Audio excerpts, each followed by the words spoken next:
वो खोल। गेट खोल, रुक जा, ये खोल रहा है। 2 मिनट में पकड़ रखा है इस तरफ से। तो भाई आज हमारा यहाँ पर रेडी हो रहा है कार्ट का सामान। पहले सारा गाड़ी में लोड होगा ये सामान और उसके बाद जाएगा कार्ट के ऊपर। नो, ये दोनों डब्बे दोनों। गेट खोल। और सच बताऊं तो कार्ट का सामान इतना ज़्यादा हो जाता है कि यार इसे 10-15 मिनट वैसे तो लगते हैं, बट इसे पेटियों में पैक करना, सारी चीज़ें करना, पूरे प्रोसेस में कम से कम 1.5 घंटा जाता है। और यही हमारी कार्ट की शुरुआत होती है।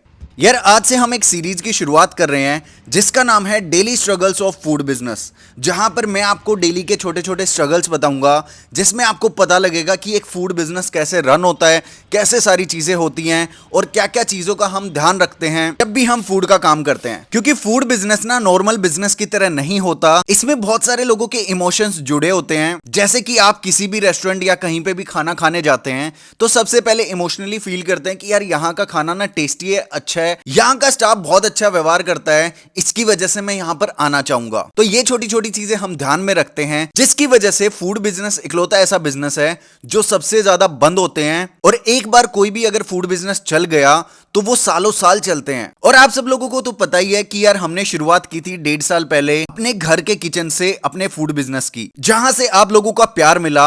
और उसके बाद हमने एक सेपरेट किचन लिया, एक कार्ट खोली, 8 से 10 लोग हमारी टीम में काम करते हैं और सारी चीजें अच्छे से ग्रो हो रही हैं। बट इन सब चीजों को मैनेज करना, चलाना इतना भी इजी नहीं होता। बहुत सारे छोटे छोटे स्ट्रगल्स डेली लाइफ में ऐड ऑन हो जाते हैं। और मैं ऐसा मानता हूं जो लोग फूड का बिजनेस करते हैं ना, वो किसी भी स्ट्रगल को आसानी से क्लियर कर लेते हैं। क्योंकि जब डेली लाइफ में आपको इतनी प्रॉब्लम फेस करने को मिले, लोग मेरे को बोलते हैं कमेंट सेक्शन में कि यार आप हमेशा रोते रहते हो, इतनी प्रॉब्लम्स बताते हो, तो यार मैं जस्ट नॉर्मली उन प्रॉब्लम्स को डिस्कस कर रहा हूँ। मैं कोई उस चीज के बारे में कंप्लेन नहीं कर रहा। अब मैं क्या करूँ, इंडिया में जब बिग बॉस ज्यादा पसंद आता है लोगों को, तो कुछ ना कुछ तो ऐसी चीजें बतानी पड़ेंगी आपको भी, जो चीजें थोड़ी सी खट्टी मीठी हो। आई एम श्योर मैंने जितना भी अभी तक वीडियोस में बताया है वो मेरी लाइफ का 10% है। अगर बाकी का 90% मैं आपको बताने लग जाऊं तो आप बोलोगे कि भाई मैं तो कर ही नहीं रहा इस चीज को। बट सवाल ये कि हम लोग क्यों कर रहे हैं? हम लोग इसलिए कर रहे हैं क्योंकि हम पैशनेट हैं इस चीज को लेकर। हमें डेली लाइफ में इन चीजों को लेकर मजा आता है। यू नो हमारी लाइफ का सबसे बेस्ट पार्ट कब होता है? जब आप लोग वीडियोस देखकर आते हैं और हमें बताते हैं हमारे ही किस्से कि आपने उस वीडियो में ये चीज बोली थी, उस वीडियो में ये चीज बोली थी, एंड उसके बाद आप हमारा फूड ट्राई करते हैं। और ट्राई करने के बाद आप बताते हैं कि यार हमें लगा कि सिर्फ वीडियोज में दिखता है, बट रियल में भी आपका फूड अच्छा है। भाई इससे ज्यादा खुशी की बात क्या ही हो सकती है? और ये चीज हमारे साथ डेली होती है। 2 मिनट रुक जाओगे। तो आज के लिए हमारी कार्ट सेटअप हो चुकी है एंड अभी हमारे मोमोज भी रेडी हैं और ऑर्डर्स भी आना स्टार्ट हो जाते हैं। एक अच्छी बात है हमारे बिजनेस की कि यहाँ पर जैसे ही हम कार्ट के ऊपर आते हैं ना, हमारे ऑर्डर्स तुरंत के तुरंत लग जाते हैं। कुछ कस्टमर तो टाइम से पहले ही वेट करते मिलते हैं, जो कि भगवान की दया से काफ़ी अच्छी चीज़ है। चीज़ी प्राइस देते हो वो 120 है और स्पेशल प्राइस देते हो वो 140।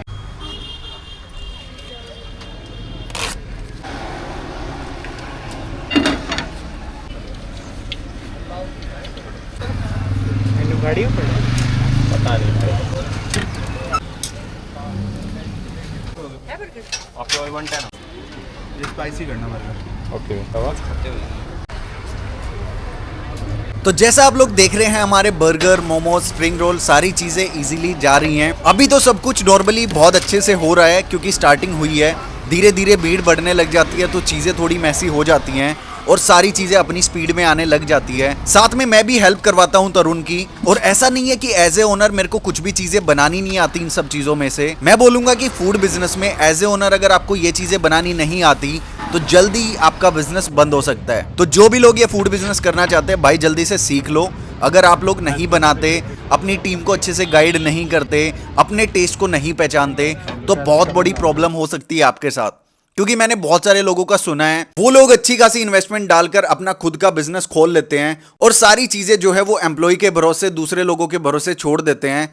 उससे बिल्कुल भी काम नहीं चलेगा जब तक आपको सारी चीजें खुद नहीं आएंगी। एंड हाल ही में हमने बिलिंग मशीन स्टार्ट की अपनी कार्ट के ऊपर। हमें लगा कि यार इन चीजों का रिकॉर्ड होना बहुत जरूरी है, कितनी सेल हो रही है, किस मोड से हो रही है, और इससे हमें बाकी का डेटा भी पता लगता है कि लोग क्या कुछ चीजें खरीद रहे हैं।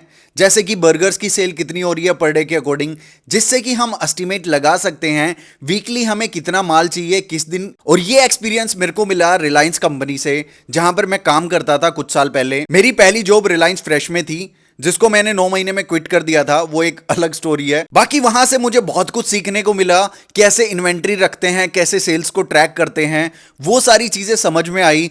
तब जाकर आज मैं थोड़ा बहुत चीजें यहां पे भी कर पाता हूं। बाकी मेरे को नहीं पता कार्ट पर बिलिंग मशीन को लेकर लोगों की रिएक्शन इतने वियर्ड क्यों आते हैं। जैसे कि हम नॉर्मली बिल कट करते हैं, किसी कस्टमर को देते हैं, तो वो डायरेक्टली हमें ऐसे देखते हैं कि क्या करूं इस चीज का, मतलब बिल क्यों दिया मेरे को। मैंने कहा यार सीरियसली, मतलब इंडिया में जो लोगों की मेंटेलिटी है ना, वो बिलिंग को लेके इतनी ज्यादा खराब हो चुकी है कि बिल तो चाहिए ही नहीं, बिल तो होता ही नहीं, बिल का हम क्या करेंगे। मैंने कहा यार सीरियसली, एक चीज प्रोफेशनल तरीके से की जा रही है तो उस चीज को आपको सपोर्ट करना चाहिए। तो अभी है हमारा क्लोजिंग टाइम, सारी चीज़ें हमारी सेट हो गई। एक फीमेल है, उसके घर के अंदर से भी उसने ऐसे कर रखा है, झरना आ रहा है, वो सिंक की तरह यूज कर रहे हैं। तो भाई 10:30 बज चुके थे, हमने क्लोजिंग की तैयारी की, सारी चीजें फटाफट से पैक करके गाड़ी में रखी। नॉर्मली हमारा क्लोजिंग का यही टाइम होता है, कभी कभी ये होता है 11 साढ़े 11 बज गए, क्योंकि उस टाइम तक ऑर्डर लगे होते हैं। बट आज हमने जल्दी से पैकअप कर दिया, क्योंकि आज हमारी बैटरी चार्ज नहीं थी, जिसकी वजह से लाइटनिंग वगैरह में बहुत इशू आ रहा था। रात को स्पेशली यहाँ पे अंधेरा हो जाता है।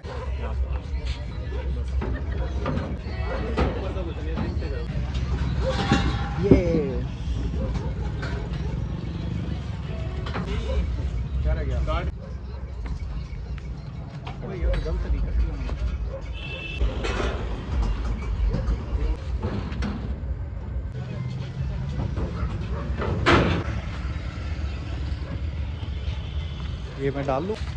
आज तो इसको भी बिल्कुल आराम नहीं मिला।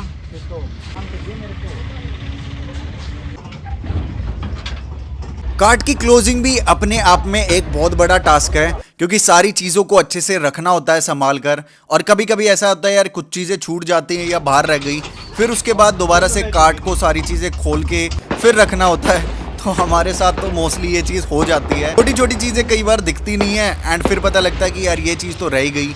तो कार्ट को हम अच्छे से कवर करते हैं ताकि कोई भी ऐसी चीज़ कार्ट के अंदर ना जाए, धूल मिट्टी वगैरह बाकी चीज़ें, सो दैट ये थोड़ा सेफ रहे। सारी चीज़ें क्लोज करके और लेकर हम चले गए सीधा किचन। वो वाली फीलिंग क्यों आई कि जंगल में हाथी का तू बेस्ट शॉट ले रही थी वाइल्ड फोटोग्राफी। हम पहुंच गए अपने किचन के ऊपर, अब सारा सामान हम उतार रहे हैं। क्या हुआ? क्या शूट करूं? ओ भाई साहब, ये देखो, एक ट्रे, 2 ट्रे नहीं, 4 और 4 ट्रे। अभी इन टिक्कियों को थोड़ी हवा लग रही है, उसके बाद जाएंगी ये सीधा डीप फ्रीज़र में। ठीक है, पूरा कस्टमर एरिया हमारा भरा हुआ है।